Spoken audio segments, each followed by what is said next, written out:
السلام عليكم ورحمة الله وبركاته. قلبت waxaan ka hadli doonaa shan arrimood oo ay dadku ku qoomameeyaan waqtiyada dambe ee noloshooda. Baaritaano badan oo la sameeyay kadib waxaa caddaatay in shantan arrimood ay yihiin kuwa ugu badan ee dadku ay ka qoomameeyaan waqtiyada dambe ee noloshooda.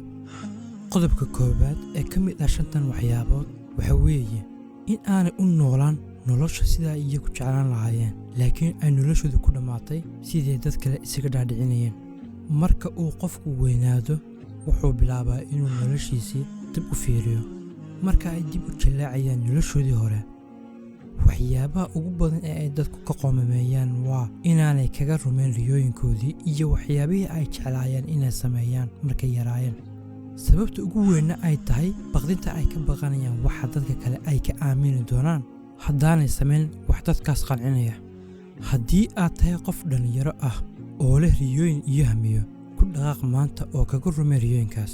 Haddii aad ka baqanayso waxa ay dadka kale kaa dhihi doonaan amaba ay kaa sheegi doonaan, ogsoonow in haba yaraatee waxa ay dadkaas kaa sheegayaan aanu adiga shakhsi ahaan waxba kaa bedelayn. dadka iminka wax kaa sheegaana ay hadhowtu ku weydiin doonaan sidee baad u samaysay. qodobka labaadna waxa weeye in aanay siin jacayl u qalma dadka ay aad isugu dhowaayeen.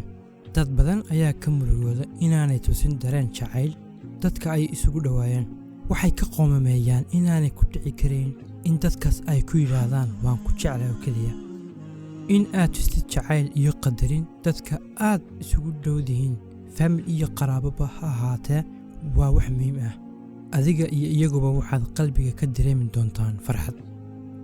qodobka saddexaad ee ay dadka badankooda ka qoomameeyaan markay weynaadaan waxa weeye in ay waqti yar la qaateen waalidiintooda.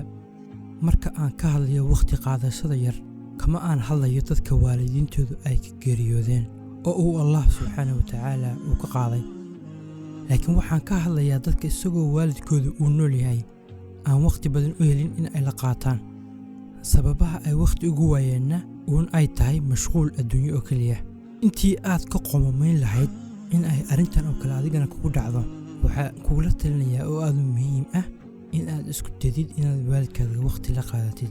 haddaadan isku meel jooginna waxaa muhiim ah in aad ka warhaysid oo aad markastan la xiriirto, iskuna aadadid si kastaba ha noqotee in aad waqti u samayso oo aad kula kulanto iyaga.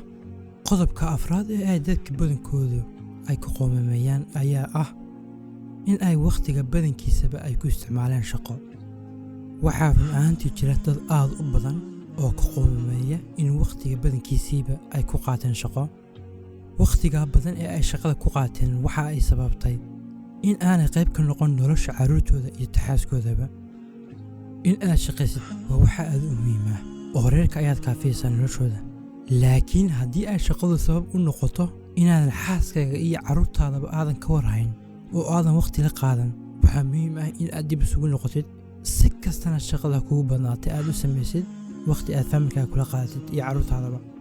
qodobka shanaad oo ah kan ugu dambeeya ayaa ah farxadda oo ay meel khaldan ka raadin jireen.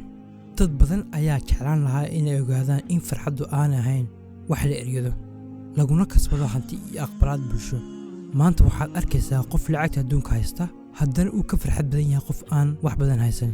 dad badan ayaa markay weynaadaan ogaaday in farxaddu ay tahay choice aadna faraxsanaan kartid si kastoo ay noloshaadu ahaato. haddii uu fiidiyogan ku qanciyey, waxaanu kaa codsanaynaa in aadan subscribe-ta iyo like-taba naga ilaawin.